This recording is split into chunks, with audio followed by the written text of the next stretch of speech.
새해 첫 주일 예배를 시작하며 은혜에 기댄 인생, 그리스도인들에게 은혜는 전부라고 말할 수 있습니다. 은혜에 대해서 다시 한번 이 새해와 접목해서 생각해 보도록 하겠습니다. 제가 예전에 어떤 한 성도에게 책을 선물 받았습니다. 책 제목이 수축사회입니다. 신학책도 읽을 게 많은데 이렇게 세상 책 이제 주시면 안 읽을 수는 없고 이게 두꺼운 책인데 읽었습니다. 수축사회 혹시 들어보셨습니까, 여러분? 요즘 우리와 매우 관련 있는 내용입니다.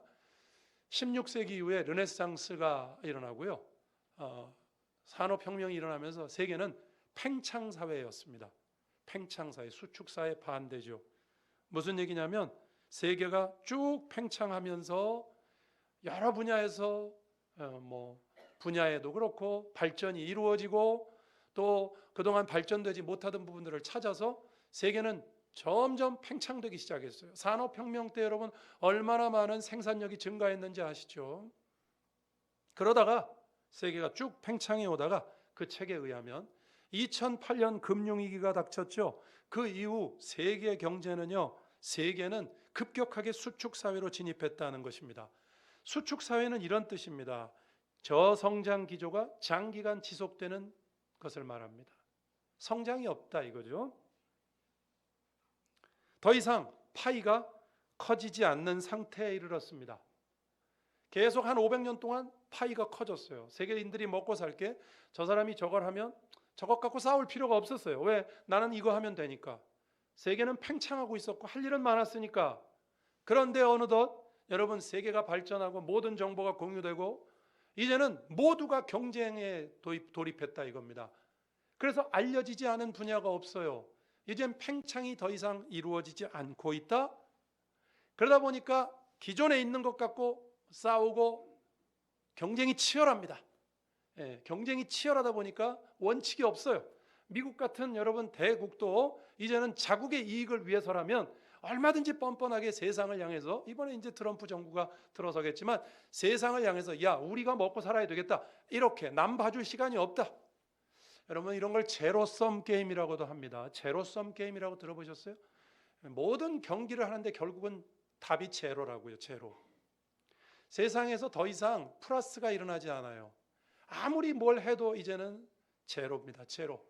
대신 그 가지고 있는 것 안에서 더 남의 것을 뺏어야 먹고 살고 남의 것을 훔쳐와야 훔치는 건 아니죠. 이건 뺏어와야 먹고 삽니다.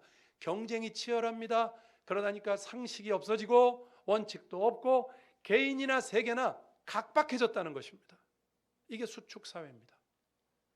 여러분 오늘날이 그렇지 않습니까? 세계도 그렇고 개인도 그렇고 요즘 얼마나 각박해졌습니까? 양극화가 심해진 것도 그래요. 옛날에는 좀 있는 사람들이 베풀기도 했어요. 그래 그건 너희들 가져라. 나는 내 거가 있으니까. 요새는 더 이상 파이가 커지지 않는다니까요. 그러니까 기존의 것 갖고 해야 되니까 남의 것을 뺏어와야 되는 것입니다. 내가 잘 살려면 뺏어와야 돼요. 경쟁이 치열합니다. 팽창이 한계에 도달했고 경쟁은 치열하고 이게 현대사회다. 이렇게 정의를 내리고 있습니다. 미래학자가 책도 썼고 많은 분들이 여기에 동의하고 있어요. 지금 우리 한국도 그런 것 같습니다. 한국이 반도체 1등 그랬는데 여러분 다 따라왔잖아요. 이젠 중국뿐만 아니라 타이완도 그렇고 세계 모든 나라들이 다 반도체 다 잘합니다. 왜요? 이젠 더 이상 독보적인 1등 새로 파고 나가는 1등 그 가능하지 않은 사회가 됐다. 그래서 사람들이 더 이상 우리는 뭘 먹고 살아야 되느냐 암담해합니다. 여러분 이게 우리의 현실입니다. 자, 우리가 새해를 열고 있어요. 우리의 현실이 이래요. 수축사회입니다. 자, 그러면 우리 믿음의 사람들도 여기에 동의해야 될까요? 믿음의 사람들도 여기에 동의하고 경쟁에 참여하고 남의 것 뺏어와야 되고 경쟁에 참여하고 상식을 무너뜨리고 원칙을 무너뜨리고 그렇게 각박하게 살아야 될까요? 오늘 하나님의 말씀은 우리에게 그렇게 말하지 않습니다. 오늘 설교 제목이 은혜에 기댄 인생입니다. 여러분 그리스도인들이 얼마나 은혜에 기대해야 되는가? 오늘 말씀은 저희들에게 말해주고 있습니다. 두 가지 말씀을 드리겠습니다. 첫 번째입니다. 남은 것이 있다 이렇게 말씀하십니다. 여러분 복잡하게 생각하지 마시고 남은 게 있대요. 어쨌든 5절 말씀입니다. 여러분 그런즉 이와 같이 지금도 바울이 로마서를 쓸 때 그때를 말해요. 지금도 은혜로 택하심을 따라 남은 자가 있다. 남은 자가 있다. 사람이지만 남은 게 있다는 겁니다. 그러면 바울이 이 말을 할 때 상황이 어땠는 줄 아십니까? 지금 1절부터 5절까지는 자기 민족에 대해서 하는 얘기예요. 이스라엘에 대해서 하는 얘기입니다. 이스라엘을 보니까 당시의 이스라엘의 상황은요, 여러분, 예수님을 배척했죠. 배척하고 믿지 않아요. 예수님 메시아라는데 믿지 않습니다. 배척했어요. 또 바울이 복음을 전하러 다니는데, 여러분, 바울 복음 전하러 다니는데 가장 방해꾼이 누굽니까? 유대인이었어요. 사도행전 읽어보세요. 복음의 방해꾼을 합니다. 그러니까 이스라엘 백성들이 메시아도 배척했죠. 복음에는 방해를 하고 있어요. 더 이상 이스라엘을 보면 소망이 없는 것 같아서, 물론 그런 건 아니죠. 이방인의 사도로 부름 받았기 때문에 그런 이방인의 사도로 나서야 됐습니다. 바울이 지금 그런 상황이에요. 배척과 방해와 이방인의 사도. 자, 그러면 바울의 입에서 이런 말이 나올 만하죠. 이스라엘은 끝났다. 하나님으로부터 율법을 받고 수천 년 동안 하나님의 보호하심을 받고 출애굽을 하나님의 능력으로 했던 민족이지만, 내가 이스라엘 백성들 하는 꼴을 보니까 이젠 이스라엘은 끝장났다. 바울이 오늘 본문에서 그렇게 말합니까? 대신 이렇게 말해요. 1절을 보시죠. 이렇게 말합니다. 그러므로 내가 말하노니 하나님이 자기 백성을 버리셨느냐? 그럴 수 없다. 그러면서 오늘 본문에 남은 자가 있다. 남은 자가 있다. 이렇게 말하는 것입니다. 여러분, 바울이요, 오늘 본문의 말씀을 할 때 더 이상 이스라엘에겐 소망이 없어 보였다. 더 이상 아무 희망이 없어 보였어요. 오늘날하고 비슷해요. 좀 상황은 다르지만 복음에 있어서 희망이 없다는 거지만 이스라엘은, 우리도 여러분 생각해 보십시오. 요즘 코로나 지난 이후에 교회도 계속 수축하고 있잖아요. 우리나라의 경제도 수축하고 있고요. 모든 것이 압력을 받고 있어요. 그렇죠? 수축 사회입니다. 그렇죠? 더 이상 치고 나갈 데가 없는 것 같아요. 어떤 청년이 저를 찾아와서 이렇게 말한 적이 있습니다. 목사님, 이제는 먹고 살 게 없는 것 같습니다. 저는 뭘 먹고 살아야 되나요? 저는 뭘 해야 되나요, 목사님? 자기가 보니까 너무 세상은 치열하고 자기가 더 이상, 자기 같은 사람은 경쟁력이 좀 떨어진다고 생각하는지 할 일이 없어 보인다는 거예요. 제가 그랬습니다. 잘못된 생각이다. 잘못된 생각이다. 여기 분명히 5절에 그랬잖아요. 남은 것이 있다. 믿으십니까? 그리스도인은요, 제가 오늘 본문에 바울이 어떤 상황인지를 설명했잖아요. 이스라엘에 아무 남아있는 것이 없어 보여도 그 이스라엘을 보면서 하나님이 그 백성 버리시겠는가? 오늘 장로님 기도하셨어요. 여러분, 하나님이 대한민국 버리시겠습니까? 그렇게 생각하십니까? 대한민국을 버리실까요? 제가 며칠 전에도 어떤 장로님과 그분이 양화진을 오랜만에 다녀오셨다고 대화를 나눴어요. 양화진에 가서 선교사들 무덤의 묘지석을 보면요, 눈물 없이는 읽을 수가 없어요. 내게 1000개의 생명이 있으면 내가 1000개라도 다 이 민족을 위해서 주겠다. 자기만이 아니에요. 자기의 어린 자식들도 죽어가는데 뭐 먹고 살 게 있다고 이 나라에 와서 자기 목숨과 자기 가족의 목숨을 다 내놓고 대한민국을 위해서 목숨을 내놓고 복음을 전합니까? 그 선교의 토대 위에 세워진 한국교회, 한국을 하나님이 버리시겠습니까? 저는 절대로 그렇게 생각하지 않습니다. 그래서 그 대화를 나누면서 그랬어요. 장로님, 하나님이 한국을 버리시지 않을 것입니다. 여러분, 제가 여기서 얘기하지 않아도 우리 한국이 지금 혼란스러운 상황이죠. 그것 때문에 많이 어렵죠. 그러나 여러분, 이 마음을 꼭 가지셔야 돼요. 한국이 망하겠습니까? 한국 교회가 많이 힘들다고 합니다. 한국 교회가 망하겠습니까? 하나님이 망하게 하시지 않으면 망하지 않습니다. 믿으시기를 바랍니다. 여기 2절 3절에 보면요, 바울이 한 걸음 더 나가서 엘리야 얘기를 합니다. 엘리야, 여러분, 엘리야가 뭐라고 했죠? 여기 2절 맨 뒤에 한번 보세요. 2절을 보여주시면 맨 뒤에 그가 이스라엘을 하나님께 고발하되 그랬죠. 고발. 여러분, 이 고발이라는 단어는 매우 센 단어 아닙니까? 그렇죠? 강력한 단어 아니에요? 이스라엘에 대해서 하나님께 말씀드렸다가 아니에요. 고발했다고요. 고발하는 사람의 심정은 어떻죠, 여러분? 예? 분기탱천한 것입니다. 이럴 수가 있는가 말이지. 이 나라를 더 이상 볼 수가 없다는 거죠. 여러분 이때 상황이 어떤지 열왕기상 17장 18장에 가서 보시면요, 제가 잠깐 설명드리면 다 아시는 내용이에요. 엘리야가 사역할 때 북이스라엘, 여러분 엘리야는 심지어 어디서 사역했느냐? 남유다가 아니라 북이스라엘이에요.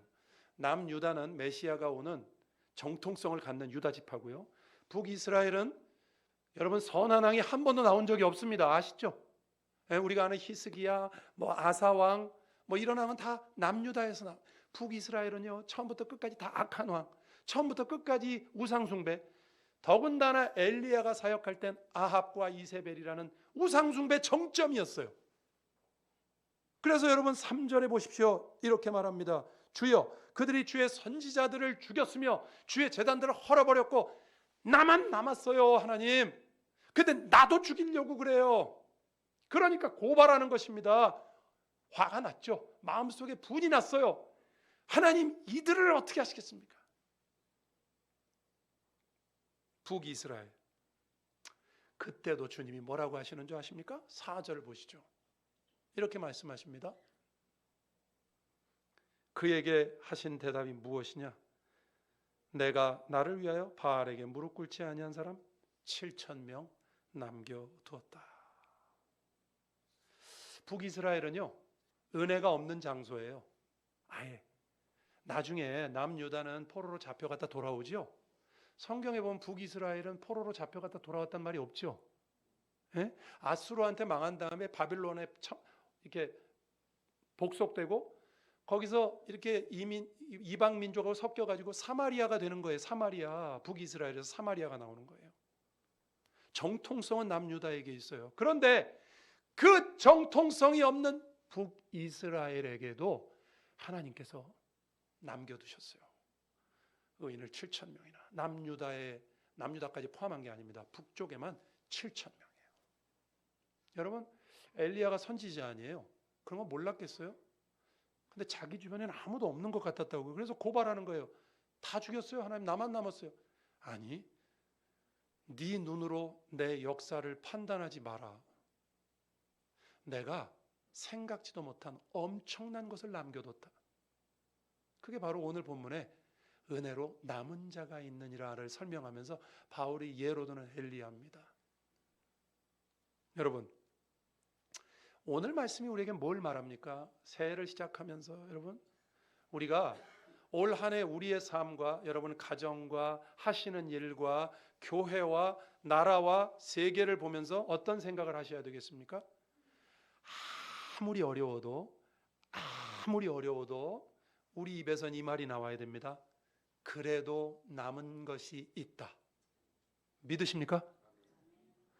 여러분, 하나님이 우리를 굶기실까요?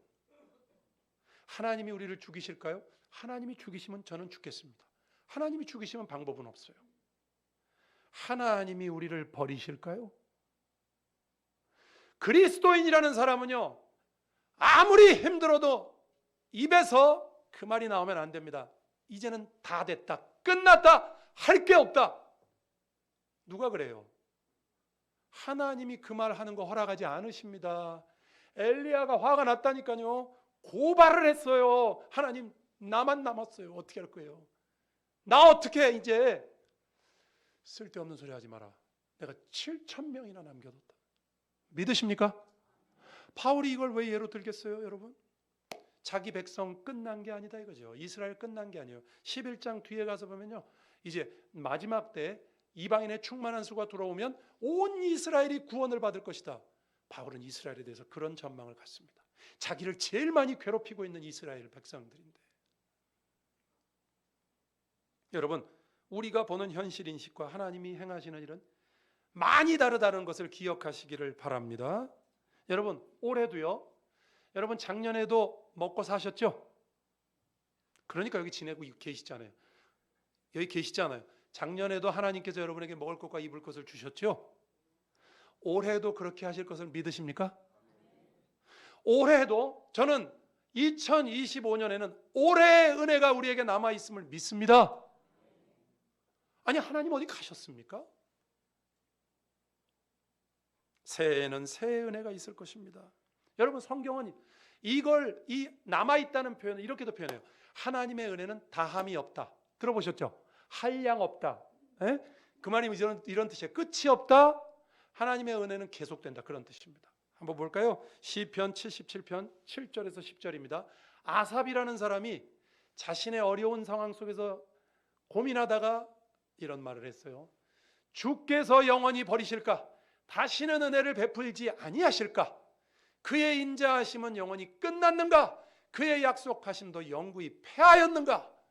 하나님이 그가 베푸실 은혜를 잊으셨는가? 노하심으로 그가 베푸실 긍휼을 그치셨는가 하였나이다.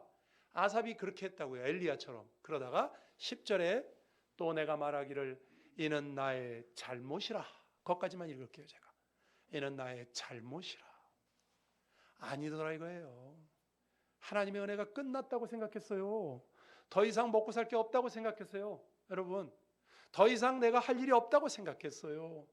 더 이상 온 마음 교회는 끝났다고 생각했고, 한국 교회는 끝났다고 생각했고, 대한민국도 이제는 성장이 멈췄다고 생각했어요. 그리스도인들은 제발 그런 생각하지 마십시오. 남은 것이 있는 줄로 믿으시길 바랍니다. 시편 86편 15절도 보여드립니다. 시편에 이 말씀이 제가 알기로도 한 대여섯 번 나오는데 이런 말씀이 있어요. 그러나 주여 주는 긍휼히 여기시며 은혜를 베푸시며 노하기를 더디하시며 인자와 진실이 풍성하신 하나님이시오니 우리는 그 하나님께 기대는 것입니다. 올 한 해도 여러분, 이건 막연한 긍정주의가 아닙니다. 에? 막연하게 이거 잘 될 거야 뭐 이렇게 막연하게 세상 사람들이 잘 될 거야 하는 건요, 그냥 막연한 소리예요. 그냥 듣기 좋자고 하는 소리예요. 근거가 없어요. 근데 우리가 잘 될 거야 하는 것은요, 하나님의 은혜를 아는 자들 아니에요. 우리는 하나님의 은혜로 하나님이 남겨주시고 하나님의 다함 없는 은혜는 올해도 계속될 것이다. 여러분이 하고 있는 일이나 우리 교회와 우리가 하는 사역에 그런 소망과 기대를 갖는 한 해가 되시기를 주의 이름으로 축원합니다. 그것이 올 한 해 은혜에 기댄 저희들의 삶이 되어야 될 줄로 믿습니다. 두 번째입니다. 그런데 그 남은 것은요, 남은 게 있다고 그랬죠. 그 남은 것은 은혜로 된 것이다 말합니다. 아까 5절에 있었죠. 다시 한번 읽어드리면 이와 같이 지금도 은혜로 택하심을 따라 남은 자가 있다. 남은 것이 있어요. 남은 자가 있어요. 근데 그것은 은혜로 됐다. 성경에서 은혜, 여러분 성경에서 비슷한 말, 반대말 좀 아셔야 됩니다. 은혜에 비슷한 말, 인자, 긍휼 이런 거 비슷한 말이에요. 은혜의 반대말이 뭘까요? 행위입니다. 행위. 6절에 나오잖아요. 6절 보여주세요. 은혜로 택하심을 입은 자가 있느니라 해놓고 6절에 보면 만일 은혜로 된 것이면 그 다음에 딱 처음에 나온 단어가 행위로 말미암지 않음이니 그렇지 않으면 은혜가 은혜되지 못하느니라. 은혜라는 건 공짜란 뜻입니다. 우리가 할 게 없어요. 올 한 해 우리에게 남은 것이 있습니다. 올해 은혜가 올해 남은 것이 있어요. 근데 그건 은혜로 된다고 말합니다. 은혜로 된다는 말은 행위로 되지 않는다 이런 뜻이에요. 우리 노력으로 되지 않는다. 믿으십니까? 왜 우리 성도들은 은혜에 기대해야 되는지 압니까? 내가 노력한다고 내 인생이 되는 게 아니에요. 여러분 교회 다니면서도 혹시 그런 생각 하십니까? 내가 노력해야 얻는 거고 내가 노력해야 된다. 물론 우리가 우리끼리 인간끼리는 그렇게 말을 해요. 인간계에서는 그렇게 말을 합니다. 천상계에서는 어떻게 말해야 되죠? 신앙계에서는 어떻게 말해야 되죠? 하나님이 내가 노력할 은혜를 주셔서 된 것이다. 내가 한 게 없다. 하나님이 주신 것이다. 이게 여러분 그냥 우리 듣기 좋자고 하는 소리 아니죠? 진짜이십니까? 모든 것은 하나님의 은혜라고 고백하십니까? 성경이 말하잖아요. 남은 게 있는데 그거 우리가 노력해서 얻는 게 아니에요. 우리가 그것을 얻으려고 뭐 치열하게 싸워서 얻는 게 아니에요. 은혜로 된다. 그게 은혜로 된 게 아니면 은혜가 은혜되지 못한다. 이렇게까지 바울이 말합니다. 여러분, 은혜를 아는 그리스도인들은 저는 기본적으로 이런 마음이 있어야 된다고 생각합니다. 매사에 조급한 마음을 가지면 안 됩니다. 조급한 마음은요, 일이 안 될 때 우리가 조급한 마음을 갖죠. 내 힘으로 뭔가를 이루려고 할 때 조급해집니다. 그렇죠? 빨리 뭔가 돼야 되는데 안 되는 것 같고 빨리 해야 돼. 이게 조급한 마음이 생기는 건요. 내가 내 인생을 확보하고 내가 내 인생을 꾸려나가야 된다고 생각할 때 갖는 마음이 조급한 마음입니다. 여러분, 모든 게 하나님의 은혜라면요. 내 힘으로 하는 게 아니라면서요. 그럼 뭘 조급해 하십니까? 될 때 되면 되겠지. 아멘이십니까? 제 말이 굉장히 무책임하게 들리십니까? 그럼 목사님, 은혜를 아는 사람들은 그냥 가만히 있으면 되겠네요. 참 성경이 놀라운 책은요. 로마서 6장에 가서 보면, 로마서를 쭉 공부하다 로마서 6장에 가서 보면요. 바울이 은혜를 얘기하니까 그렇게 시비 거는 사람들이 있었다고요. 은혜 그러는데 그러면 우리 그냥 가만히 널브러져 있으면 되겠네. 그런 얘기가 아니잖아요. 노력하는 건 은혜 아닙니까? 그럼 노력하는 거는 은혜하고 은혜 아닙니까? 그 하나님이 노력하게 해주신 거 아니에요? 그렇죠? 그래서 여러분, 예수 믿는 사람은요, 은혜로 되는 것을 아니까 내가 애쓴다고 되는 게 아니잖아요. 그죠? 열심히 노력은 합니다. 그러나 하나님 은혜로 된다면요. 그렇죠? 조급한 마음은 갖지 마시기 바랍니다. 성경에 이런 말 있잖아요. 아무것도 염려하지 말고. 여러분, 인생 살면서 어떻게 아무것도 염려 안 해요? 지금도 여기 앉아있는 사람들 숫자만큼 염려하고 있었거든요. 머릿속으로. 우리가 어떻게 아무것도 염려 안 하냐고요. 근데 성경이 뭐라고 말하는지 알아요? 성경 극단적인 책이에요. 아무것도 염려하지 말래요. 왜? 다 하나님의 은혜로 되는 거라면요. 근데 왜 우리가 걱정을 해야 됩니까? 왜 염려를 해야 됩니까? 여러분, 이건 무책임한 거하고 달라요. 노력하거나 우리가 은혜를 얘기하면 노력하지 말라는 말인가? 나태해도 괜찮다는 말인가? 그러면 우리 가만히 있어도 된단 말인가? 그런 말하고 달라요. 그런 말이 아니라 좀 이런 거죠. 좀 세상에서 쓰는 말로 하면 달관하는 거죠. 인생을. 내가 노력하지만 모든 것은 주님께 달려있다. 하나님이 도와주셔야 된다. 그래서 성경에 자족이 나오고 만족이 나오는 거예요. 이 세상 삶을 여러분 하나님 없이 어떻게 만족할 수 있습니까? 네, 하나님이 때 되면 해주시겠지. 때 되면 해주시지 않겠어? 여러분, 이 말이 되게 무책임하게 들립니까? 예? 하나님의 사람이 이 말을 하면 이건 믿음의 말입니다. 노력하죠. 애쓰죠. 그러나 다 하나님께 달려있다. 믿으십니까? 하나님의 은혜가 있겠죠. 조급한 마음 가질 수가 없어요. 우리는. 여러분, 모든 게 은혜라는 걸 성경이요. 제가 몇 구절 보여드릴게요. 이렇게 다양하게 표현하고 있어요. 고린도전서 4장 7절에 이렇게 되어 있어요. 누가 너를 남달리 구별하였느냐? 내게 있는 것 중에 받지 아니한 것이 무엇이냐? 하나도 없다는 거죠. 여러분이 지금 갖고 있는 여러분 몸에 모든 걸친 것을 포함해서 여러분 가지고 있는 모든 것 다 주신 거예요. 믿으십니까? 그게 은혜라고요. 내가 노력해서 얻은 게 아니에요. 하나님이 주신 거예요. 그러니 자랑할 수 없는 거죠. 내가 좀 산다고 자랑할 수 없어요. 내가 좀 더 배웠다고 자랑할 수가 없어요. 하나님 은혜예요. 나 같은 것에게 어떻게 이렇게 은혜를 주셨나? 이러고 있어야죠. 우리가. 받지 아니한 것이 없다 이렇게 표현하고요. 몇 가지 더 보죠. 고린도전서 15장 10절. 이거 여러분 유명한 말씀입니다. 나의 나 된 것은 하나님의 은혜로 되었다. 바울이 그렇게 말해요. 내가 나 된 것은 하나님의 은혜다. 맨 뒤에 가서 보십시다. 15장 10절에 오직 나와 함께 하신 하나님의 은혜로다. 오직 하나님의 은혜래요. 다른 건 끼어들 수 없다. 다 우리 가정이 이만큼 된 거, 내가 사업이 이만큼 된 거, 내가 하나님 앞에 이만큼 살아온 거, 내가 오늘 이만큼 건강한 거, 다 오직 하나님의 은혜다. 믿으십니까? 성경의 표현이에요. 히브리서 4장 16절 이따가도 한번 보겠지만 여기 이렇게 돼 있죠. 그러므로 우리는 긍휼하심을 따라 받고 때를 따라 돕는 은혜. 여러분 인생에 각 때가 있죠. 아이들 시집장가 보내야 할 때가 있고 학교 보내야 할 때가 있고 뭐 해야 될 때가 있죠. 각자의 때가 있죠. 때. 그때마다 하나님의 때를 따라 돕는 은혜가 있다. 이렇게 표현해요. 구체적으로 이렇게 표현합니다. 에베소서 4장 7절 우리 각 사람에게 그리스도의 선물의 분량대로 은혜를 주셨다. 각 사람에게 줬대요. 온 마음 교회를 이렇게 통으로 퉁 쳐가지고 온 마음 교회 은혜를 줬다가 아니라 각 사람에게 각자에게 은혜를 주셨다. 성경이 이렇게 구체적으로 표현합니다. 베드로전서 4장 10절 마지막으로 각각 은사를 받은 대로 하나님의 여러 가지 은혜를 맡은 선한 청지기 같이 서로 봉사하라. 여러분 다 우리 여기서 교회에서 맡은 봉사 직분도 하나님이 맡겨준 은혜로 맡은 거예요. 저도 목사직을 은혜로 맡은 것이고 다 은혜다입니다. 제가 지금까지 말씀드린 성경 말씀이 다 뭡니까? 모든 게 은혜라는 것입니다. 믿으십니까? 그러니 여러분 올 한 해 우리는 하나님의 은혜를 바라봐야 됩니다. 그럼 목사님, 그럼 우리가 할 일은 없습니까? 있습니다. 할 일이 있어요. 그건 뭐냐면 은혜를 구하는 것입니다.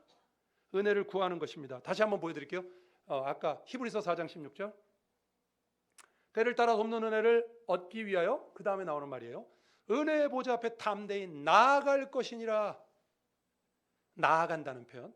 여러분 우리가 하나님의 은혜로 사는 사람들이다. 은혜로 되는 것이다. 내가 노력해서 되는 것이 아니다. 자, 그러면 하나님이 해주시겠지. 그러면 우리가 할 일은 아무것도 없는가? 아니요, 있어요. 뭐냐면 하나님께 그 은혜를 구하면서 나아가야 됩니다. 여러분 이 은혜를 구하면서 나간다는 게요 쉬운 일이 아닙니다. 사실은 쉬운 일이 아니에요. 이건 이런 뜻입니다. 구체적으로는요 매사에 하나님을 붙드는 것입니다. 그분의 말씀을 붙들고 살아야 되고 그분 앞에 기도해야 되고 그분께 나아간다는 표현은 하나님을 붙들고 산다. 하나님 말씀을 붙들고 산다. 여러분 이게 쉽습니까?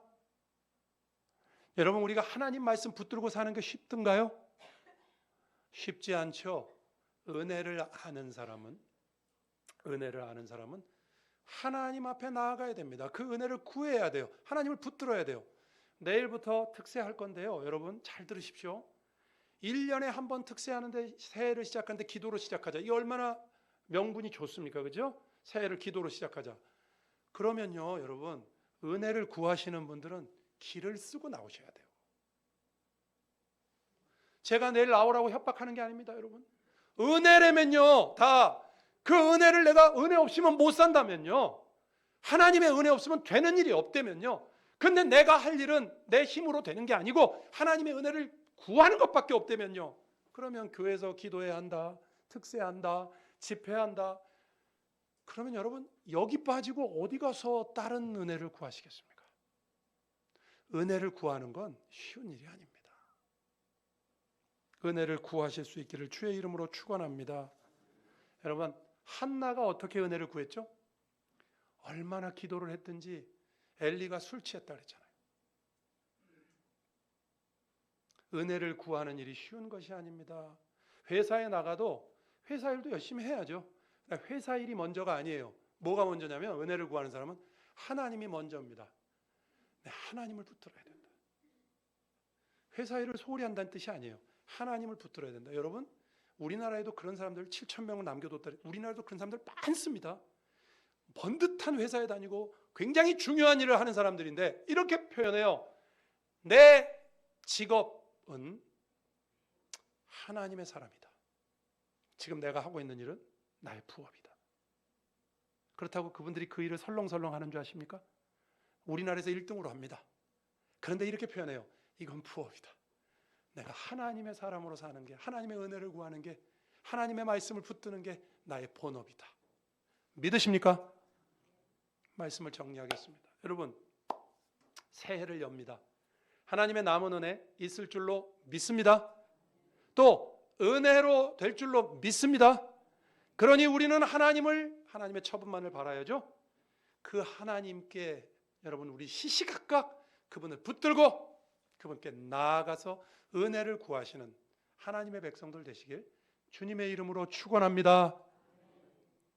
오늘은 찬양을 하나 하고 기도하겠습니다. 오직 예수뿐이네. 여러분 우리가 교회에서 많이 불렀던 찬양인데 잘 모르셔도 그냥 따라서 부르시면 됩니다. 은혜 아니면 살아갈 수가 없네. 호흡마저도 다 주의 것이니 세상 평안과 위로 내게 없어도 오직 예수뿐이네. 이 찬양 같이 한번 부르겠습니다.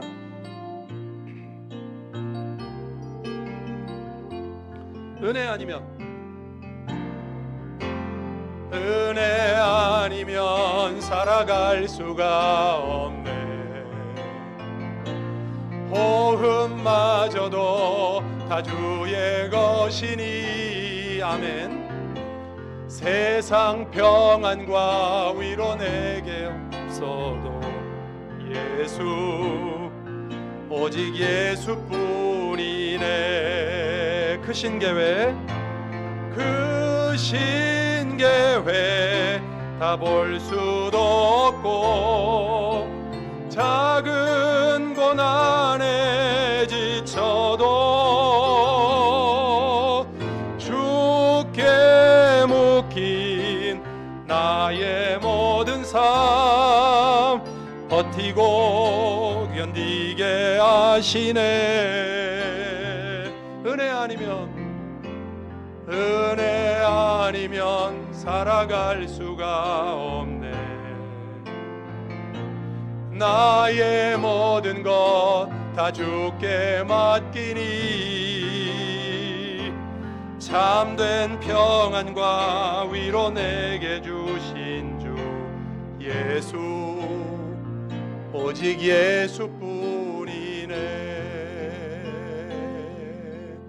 올 한 해 이 찬양이, 이 은혜를 아는 찬양이 저와 여러분의 찬양이 되고 하나님을 붙드는 우리의 삶이 되기를 원합니다. 한번 같이 기도하겠습니다.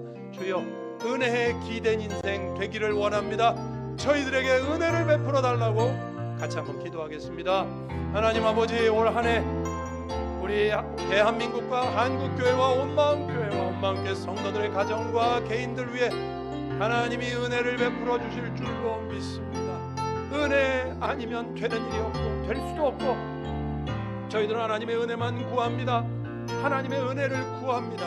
하나님께 붙들려 살기를 원하고, 하나님께서 남겨주신 것이 있음을 믿고 그 어느 때도 낙심하지 아니하고 믿음으로 살기를 원합니다. 우리 귀한 하나님의 교회와 성도들 새해 연초에 은혜에 기댄 인생들 다 될 수 있도록, 은혜에 기댄 교회 될 수 있도록 주여 도와주옵소서. 은혜 아니면 저희들은 이 자리에 있을 수도 없는 자들입니다. 주님의 은혜로 지난해도 살았고 올해도 살 것입니다. 올해에도 주님의 남은 은혜가 있고 그것은 은혜로 될 것입니다. 그것을 믿고 믿음으로 사는 우리 귀한 온마음교회 성도들의 작은 믿음을 보시고 올해 마칠 때 주의 은혜로 올해도 승리했다, 살았다 고백하는 성도들 되게 해 주옵소서. 예수님 이름으로 기도합니다. 아멘.